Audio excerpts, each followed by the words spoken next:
जय हिंद साथियों, कैसे हैं आप सभी लोग। देखिए, आज है 26 जुलाई का दिन और आज की वीडियो में बहुत ही महत्वपूर्ण प्रश्नों पे हम चर्चा करने वाले हैं। तो बने रहिए शुरू से लास्ट तक वीडियो में। और देखिए, इस वीडियो को पूरा देखने के बाद आप इसकी जो पीडीएफ फाइल है इसको डाउनलोड कर सकते हैं इस वीडियो के डिस्क्रिप्शन बॉक्स से और साथ में हमारे टेलीग्राम चैनल से। और देखिए, टेलीग्राम चैनल में आपको जो है daily current affair, monthly current affair, yearly current affair और हाफ ईयरली करंट अफेयर का सारा पीडीएफ का लिंक मिल जाएगा। वहां पे जाइए, क्लिक कीजिए और इनको डाउनलोड करके पढ़ाई स्टार्ट कर दीजिए। देखिए, आज का पहला प्रश्न है कि विश्व ड्राउनिंग प्रिवेंशन दिवस कब मनाया जाता है। तो देखिए, हर साल 25 जुलाई को हम विश्व ड्राउनिंग प्रिवेंशन दिवस यानी कि वर्ल्ड ड्राउनिंग प्रिवेंशन डे मनाते हैं। देखिए, 25 जुलाई 2021 को हमने पहला डूबने से बचाव के विश्व दिवस, जिसको अंग्रेजी में वर्ल्ड ड्राउनिंग प्रिवेंशन डे कहते हैं, इसको मनाया गया था। यानी कि पिछले साल ही अभी इस दिवस को शुरू किया गया है। और देखिए, जो आपका विश्व स्वास्थ्य संगठन है, ये इस मौके पर यानी कि विश्व ड्राउनिंग प्रिवेंशन दिवस के मौके पर एक हैशटैग ट्रेंड कराता है। ये हैशटैग आपका है ड्राउनिंग प्रिवेंशन, ठीक है। इसको सोशल मीडिया पर ट्रेंड कराया जाता है। और देखिए, सभी डूबने वाली मौतों के मामले में जो आपका पश्चिमी प्रशांत और दक्षिण पूर्व एशिया क्षेत्र है, ये सबसे आगे है। यहाँ पर 60% मामले जो है देखे गए हैं पूरी दुनिया के। यानी कि अगर पूरी दुनिया में 100 लोग अगर डूब कर मरते हैं पानी में, तो उनमें से अकेले 60% जो है ये मामले आते हैं कहाँ से? पश्चिमी प्रशांत और दक्षिण पूर्व एशिया से। और देखिए, प्रति 1 लाख जनसंख्या पर डूबने से होने वाली मौतों की दर पश्चिमी प्रशांत क्षेत्र में सबसे अधिक है और इसके बाद फिर अफ्रीकी क्षेत्र का स्थान है। तो ये आंकड़े याद रखिएगा और सरल शब्दों में याद रख लीजिए कि 25 जुलाई को डूबने से बचाव के विश्व दिवस को हम मनाते हैं, ताकि लोगों को अवेयर किया जाए कि भैया कैसे आप जो है पानी में तैरते हैं तो कैसे मतलब बच सकते हैं डूबने से। तो ये सारी चीज़ें अवेयरनेस फैलाई जाती हैं विश्व ड्राउनिंग प्रिवेंशन दिवस पर। काफ़ी इंटरेस्टिंग दिवस था ये आज का। और देखिए, दूसरा प्रश्न आज का है कि वोडाफोन आइडिया के नए सीईओ कौन बने। बहुत सारे आप में से जो है लोग जो है वोडाफोन का सिम यूज़ करते होंगे। तो वोडाफोन ने जो है आइडिया का अधिग्रहण कर लिया था और ये वोडाफोन आइडिया बन गया था हाल ही में, ठीक है। तो वोडाफोन आइडिया के नए चीफ एग्जीक्यूटिव ऑफिसर बन गए हैं अक्षय मुंद्रा। और अक्षय मुंद्रा ने इस पद पर रविंदर टक्कर का स्थान लिया है। देखिए, जो रविंदर टक्कर जी हैं, इनको 2019 में जो है 19 अगस्त को इस पद पर अपॉइंट किया गया था। और रविंदर टक्कर का जो कार्यकाल है ये 18 अगस्त को जो है समाप्त हो जाएगा। और फिर 19 अगस्त से जो है जो अक्षय मुंद्रा हैं, ये वोडाफोन आइडिया के नए चीफ एग्जीक्यूटिव ऑफिसर बन जाएंगे। देखिए, जो कंपनी वोडाफोन है, आइडिया तो इंडियन कंपनी थी आदित्य बिरला ग्रुप की। तो ये मतलब जब घाटे में चलने लगी तो उसको वोडाफोन ने खरीद लिया था। तो वोडाफोन ने फिर बाद में अपनी कंपनी का नाम वोडाफोन आइडिया कर दिया था। देखिए, जो वोडाफोन कंपनी है, ये आपकी जो है एक ब्रिटिश कंपनी है। यूनाइटेड किंगडम के बर्कशायर में इसका जो है मुख्यालय है। और इसकी स्थापना 17 जुलाई 1984 को हुई थी। और इसके फाउंडर हैं गेरी वेंट और अर्नस्ट हैरिसन। देखिए, एग्जाम में बहुत बार पूछा गया है कि वोडाफोन किस देश की कंपनी है। तो वोडाफोन जो है ये आपकी एक ब्रिटिश कंपनी है, इसको याद रखिएगा, ये एग्जाम के लिए इंपॉर्टेंट है। और तीसरा प्रश्न है कि 2022 फ्रेंच ग्रैंड प्रिक्स का खिताब किसने जीता।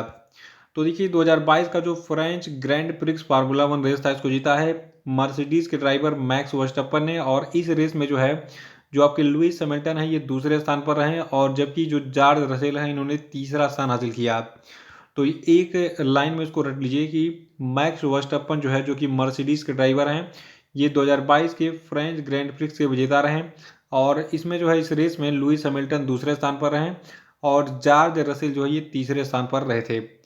अगला कि राष्ट्रपति को शपथ कौन दिलाता है। देखिए, कल एक बच्चे ने कमेंट किया था, राष्ट्रपति को शपथ कौन दिलाता है सर, इसको थोड़ा सा डिटेल में बताइए।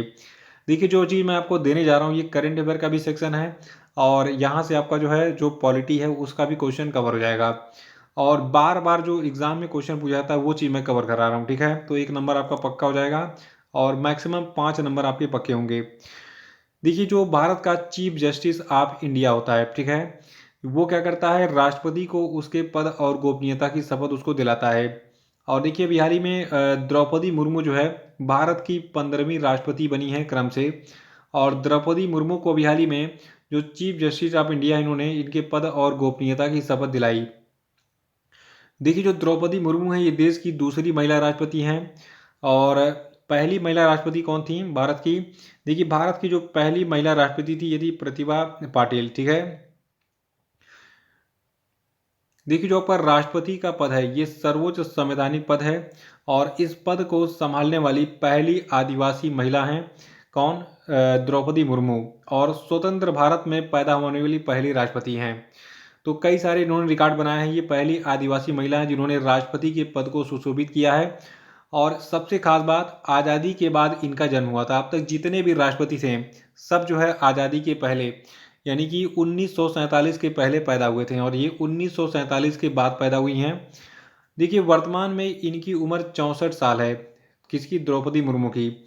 और ये देश की सबसे युवा राष्ट्रपति हैं, यानी कि 64 साल की उम्र में अब तक कोई भी राष्ट्रपति नहीं बना था, सब 64 साल से ऊपर वाले थे। तो ये सबसे कम उम्र की युवा राष्ट्रपति भी हैं और देश की पहली ऐसी राष्ट्रपति हैं जिनका जन्म आज़ादी के बाद हुआ है। ये सारी लाइनें रट लीजिएगा, कम से कम यहीं से 5 प्रश्न आपके एग्जाम में बन सकते हैं। और देखिए कुछ और भी चीज़ें मैं आपको देने जा रहा हूँ, डाटा जो एग्जाम में पूछे जाएंगे। देखिए एग्जाम में कई बार पूछा गया कि राष्ट्रपति का जो चुनाव होता है ये कैसे होता है। तो राष्ट्रपति का जो चुनाव है ये अप्रत्यक्ष रूप से होता है। और देखिए राष्ट्रपति का जो चुनाव है ये अप्रत्यक्ष रूप से होने का मतलब क्या है? गुप्त मतदान के जरिए होता है, ठीक है। तो गुप्त मतदान के जरिए जो देश के चुने हुए जनप्रतिनिधि होते हैं जिसमें लोकसभा एवं राज्यसभा के सांसद और राज्यों की विधानसभाओं के विधायक होते हैं, ये शामिल होते हैं। तो ये देश के राष्ट्रपति का चुनाव करते हैं। सरल शब्दों में इसको आप ऐसे याद कर सकते हैं कि जितने भी भारत में सांसद हैं और जितने भी राज्यों के, मतलब सभी राज्यों की मैं बात कर रहा हूँ, तो सभी राज्यों के जितने भी विधायक वगैरह हैं और जिन राज्यों में विधान परिषद है तो विधान परिषद में जो आपके एमएलसी चुने जाते हैं, ठीक है, तो वो सभी जो है इसमें वोटिंग करते हैं। तो इसको याद रखिएगा कि विधायक और सांसद मिलकर राष्ट्रपति का चुनाव करते हैं वोटिंग करके। देखिए भारत में राष्ट्रपति को कितनी सैलरी मिलती है ये भी सबसे बड़ा सवाल है। पहले तो लगभग 1.5 लाख मिलता था लेकिन अब जो है बढ़ गया है। देखिए मीडिया रिपोर्ट के अनुसार वर्तमान में भारत के राष्ट्रपति की सैलरी कितनी है? 5 लाख रुपए प्रति महीने। और इसके अलावा राष्ट्रपति को जो है फ्री मेडिकल सुविधा, घर, बिजली और टेलीफोन बिल सहित अन्य भत्ते दिए जाते हैं। यानी कि बहुत सारी सुविधाएं इनको फ्री में मिलती हैं, जिनमें सबसे इम्पोर्टेंट है मेडिकल सुविधा, फ्री में घर, फ्री में बिजली, फ्री में टेलीफोन का उपयोग। और देखिए जो द्रौपदी मुर्मू हैं इनका जन्म हुआ था 20 जून 1958 को, ठीक है। याद रखिएगा 20 जून 1958 को ओडिशा के मयूरभंज जिले के बैदापोसी गांव में एक संथाल परिवार में हुआ था। देखिए संथाल एक जनजाति है और इतिहास में आपने संथाल विद्रोह के बारे में पढ़ा होगा, तो वो सारी चीज़ें यहाँ से कोरिलेट हो गई, रिफ्रेश भी हो गया, ठीक है। ये चीज़ एग्जाम में जरूर हाईलाइट करेगा क्योंकि ये जनजाति परिवार से हैं। एग्जाम में पूछेगा कि द्रौपदी मुर्मू जो है ये किस जनजाति परिवार से हैं, तो ये एक संथाल जनजाति परिवार से बिलोंग करती हैं। और दूसरी सबसे खास बात, इनका जन्म उड़ीसा के मयूरभंज जिले के बैदापोसी गांव में हुआ था। और देखिए इनके पिता का नाम अगर पूछा जाए तो इनके पिता थे विरंची नारायण टुडू। अगला प्रश्न हमारा है कि हाल ही में नीरज चोपड़ा ने विश्व एथलेटिक्स में भाला फेंक स्पर्धा में कौन सा पदक जीता?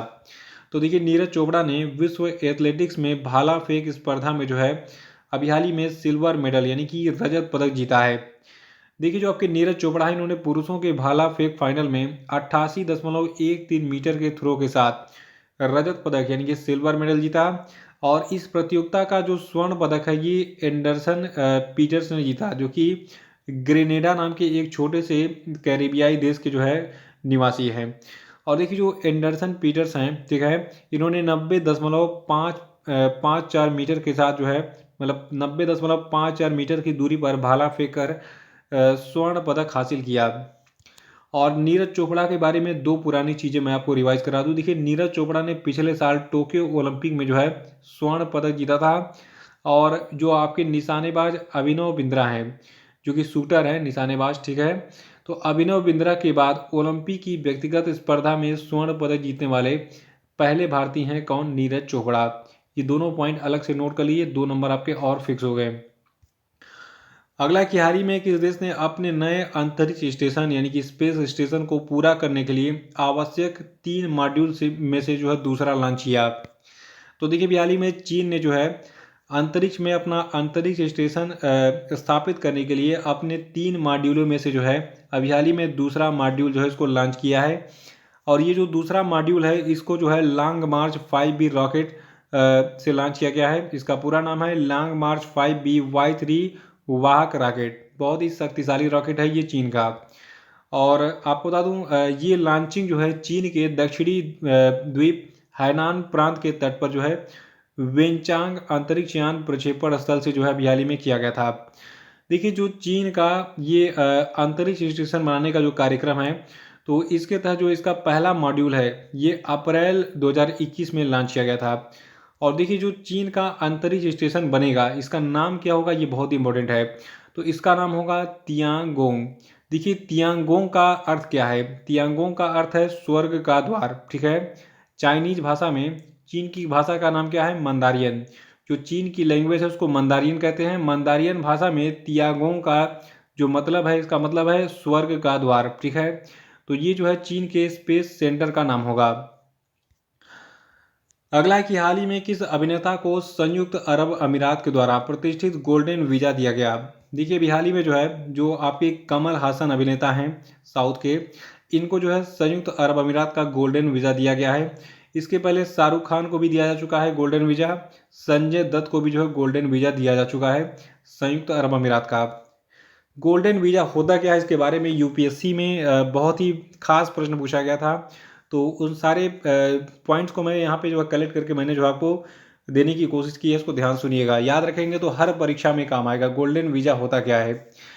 देखिए जो यूएई गोल्डन वीजा है ये एक दीर्घकालिक निवासी वीजा प्रणाली है, यानी कि long term residence visa system है जिसकी अवधि 5 से 10 साल तक की होती है। अगर 5 से 10 साल तक का समय खत्म हो जाता है तो इसके बाद जो गोल्डन वीजा है ये अपने आप ऑटोमेटिक जो है रीन्यू भी हो जाता है। यानी कि अगर कोई व्यक्ति 10 साल तक गोल्डन वीजा लेकर जो है यूएई में निवास कर रहा है, आगे भी रहना चाहता तो उसका जो है ऑटोमेटिकली जो वीज़ा है ये रिन्यू हो जाएगा। तो ये होता है गोल्डन वीज़ा।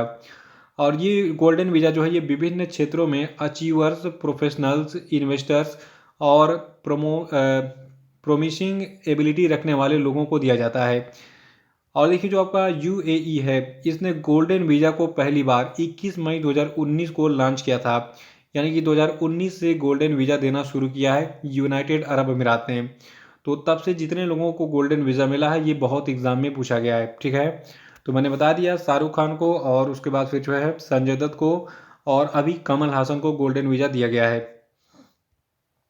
8वां की 15 जुलाई को समाप्त हुए सप्ताह के दौरान जो भारत का विदेशी मुद्रा भंडार है ये 7.5 अरब डॉलर घटकर कितना हो गया? देखिए 15 जुलाई को जो अभी हाल ही में सप्ताह समाप्त हुआ है इसके दौरान जो भारत का विदेशी मुद्रा भंडार है इसमें 7.5 अरब डॉलर की कमी आई है। और वर्तमान में भारत का विदेशी मुद्रा भंडार कितना है? 572.7 अरब डॉलर। और इस गिरावट के साथ ही रिजर्व बैंक का जो फॉरेक्स रिजर्व है यानी कि विदेशी मुद्रा भंडार है ये घटकर 20 महीने के न्यूनतम स्तर पर पहुंच गया है। देखिए एक देश है जो कि जिसका विदेशी मुद्रा भंडार ही खत्म हो गया, इसका नाम है श्रीलंका। तो यहाँ पर बहुत ही क्राइसिस चल रही है। खैर हमारे पास अभी बहुत सारा विदेशी मुद्रा भंडार है। 572.7 अरब डॉलर का विदेशी मुद्रा भंडार है भारत का, यानी कि बहुत है यार। इतने में कई देशों को हम खिला पिला लेंगे कई साल तक। लेकिन फिर भी कम होना चिंता की बात है, अधिक होना चाहिए, बढ़ते रहना चाहिए ताकि भारत की इकोनॉमी जो है ग्रोथ करती रहे। नवा प्रश्न की प्रथम खेलो इंडिया फेसिंग वीमेंस लीग का पहला और दूसरा चरण 25 जुलाई से किस राज्य के ताल कटोरा इंडोर स्टेडियम में आयोजित किया गया? देखिए अभी हाल ही में नई दिल्ली में जो है प्रथम खेलो इंडिया फेसिंग वीमेंस लीग का पहला और दूसरा चरण जो है ये 25 जुलाई से शुरू हुआ है और ये 29 जुलाई तक चलेगा। देखिए सबसे खास बात यह है कि जो आपका ये खेलो इंडिया फेसिंग वीमेंस लीग है तो ये 3 चरणों में आयोजित होगा। इसका जो पहला और दूसरा चरण है ये ताल कटोरा इंडोर स्टेडियम नई दिल्ली में आयोजित होगा। और इसका जो आखिरी चरण यानी कि तीसरा चरण होगा ये पटियाला में आयोजित होगा। और एक खास बात और है, जो आपका ये खेलो इंडिया फेसिंग वीमेंस लीग है, ठीक है, तो ये महिलाओं के लिए अपनी तरह का पहला राष्ट्रीय तलवारबाजी प्रतियोगिता है, याद रखना है। और ये 25 जुलाई को शुरू हुआ है, 29 जुलाई तक चलेगा। अगला कि आज़ादी का अमृत महोत्सव के तहत हर घर तिरंगा अभियान कब से कब तक चलाया गया? अगर इस प्रश्न को आप मिस कर देते हैं तो आप ज़िंदगी भर पछताएंगे, एग्ज़ाम में जो है 1 नंबर आपका चला जाएगा, क्योंकि ये ज़रूर पूछा जाएगा। देखिए 13 से 15 अगस्त तक, यानी कि 13 अगस्त से शुरू हुआ और 15 अगस्त तक जो है जो आपका ये हर घर तिरंगा अभियान है चलेगा, ठीक है? याद रखिएगा इसको। देखिए अभी हाल ही में केंद्र सरकार ने ध्वज संहिता में बदलाव किया है और इसके साथ अब तिरंगे को दिन और रात दोनों समय फहराया जा सकेगा। यानी कि आप कभी भी तिरंगे को कहीं भी फहरा सकते हैं, ठीक है, जहाँ पे आपकी श्रद्धा हो। और साथ ही मशीन और पॉलिएस्टर से बने जो ध्वज है, तिरंगा है, इसका उपयोग करने की भी जो है अनुमति केंद्र सरकार ने दे दी है। तो याद रखिएगा, आज़ादी के अमृत महोत्सव के तहत जो आपका हर घर तिरंगा अभियान है ये 13 से 15 अगस्त तक चलेगा। तो ये थे आपके आज के सभी महत्वपूर्ण प्रश्न और अब हम बात करेंगे आज के सभी क्वेश्चन अपडेट पे। देखिए आज के क्वेश्चन अपडेट का पहला प्रश्न है कि इंडिया इनोवेशन इंडेक्स 2021 में प्रमुख राज्यों की श्रेणी में कौन सा राज्य पहले स्थान पर है, बताइए। अगला है कि हाल ही में किसे 5 साल के लिए भारतीय दिवाला और शोधन अक्षमता बोर्ड का पूर्णकालिक सदस्य बनाया गया है, बताइए आंसर। और नेक्स्ट है कि हाल ही में सरकार ने न्यूनतम समर्थन मूल्य प्रणाली को मजबूत करने के उपाय सुझाने हेतु समिति का चेयरमैन किसे बनाया, बताइए। और चौथा है कि मॉर्गन स्टैनली ने भारत के चालू वित्त वर्ष 2022-23 में जीडीपी अनुमान को घटाकर कितना कर दिया है, आंसर बताइए। और पांचवा की ताज़ा रिपोर्ट के अनुसार भारत में कितने करोड़ लोगों को कोविड-19 वैक्सीन लगाई जा चुकी है, इसका आंसर बताइए। और अब हम बात करेंगे कल के जितने भी क्वेश्चन हमने पूछे गए थे उनके सही उत्तर क्या है उसको हम जान लेते हैं। देखिए कल का पहला प्रश्न था कि केंद्रीय प्रत्यक्ष कर बोर्ड यानी कि central board of direct taxes के द्वारा हर साल कब जो है आयकर दिवस मनाया जाता है। तो देखिए 24 जुलाई को हम आयकर दिवस मनाते हैं। और देखिए दूसरा था कि टाटा प्रोजेक्ट के नए प्रबंध निदेशक यानी कि मैनेजिंग डायरेक्टर जिसको आप एमडी कहते हैं ये कौन बने। तो देखिए विनायक पै जो है ये नए एमडी बने हैं टाटा प्रोजेक्ट के। और तीसरा था कि व्हीकल लोकेशन ट्रैकिंग डिवाइस को जो है इमरजेंसी रिस्पांस सपोर्ट सिस्टम से जोड़ने वाला भारत का पहला राज्य कौन बन गया है। तो देखिए ये राज्य है हिमाचल प्रदेश। चौथा था कि श्रीलंका के 15वें प्रधानमंत्री कौन बने। तो देखिए इनका नाम है दिनेश गुणवर्धने। और पांचवा था कि विश्व नाजुक एक्स जागरूकता दिवस कब मनाया गया। तो इसको हमने 22 जुलाई को मनाया। तो इसी के साथ ये वीडियो समाप्त होता है। जय हिंद जय भारत। और देखिए आप सभी की डिमांड पर मैंने अर्धवार्षिक अंक का पीडीएफ तैयार कर दिया है जिसमें जनवरी से लगाए जून तक के टोटल 1800 करंट अफेयर आपको मिलेंगे। तो इस पीडीएफ को आप परचेज कर सकते हैं और पूरे 6 महीने के पीडीएफ को एक साथ प्राप्त कर सकते हैं केवल 55 रुपये में। तो इसको आप डाउनलोड कर लीजिएगा। इसमें देखिए पूरे डिटेल में सारे करंट अफेयर को मैंने जो है इसमें कलेक्ट किया है, यानी कि आपका एक भी पॉइंट कोई भी छूटने वाला नहीं है। और 6 महीने का रिवीजन मतलब हो गया कि देखिए किसी भी परीक्षा में आजकल पिछले 6 महीनों के प्रश्न पूछे जा रहे हैं। तो पिछले 6 महीने में जितने भी करंट अफेयर थे सब डिटेल में मैंने बताया इस वीडियो में पीडीएफ में। तो इसको परचेज जरूर कर लीजिए। डिस्क्रिप्शन बॉक्स में इसकी लिंक दी गई है।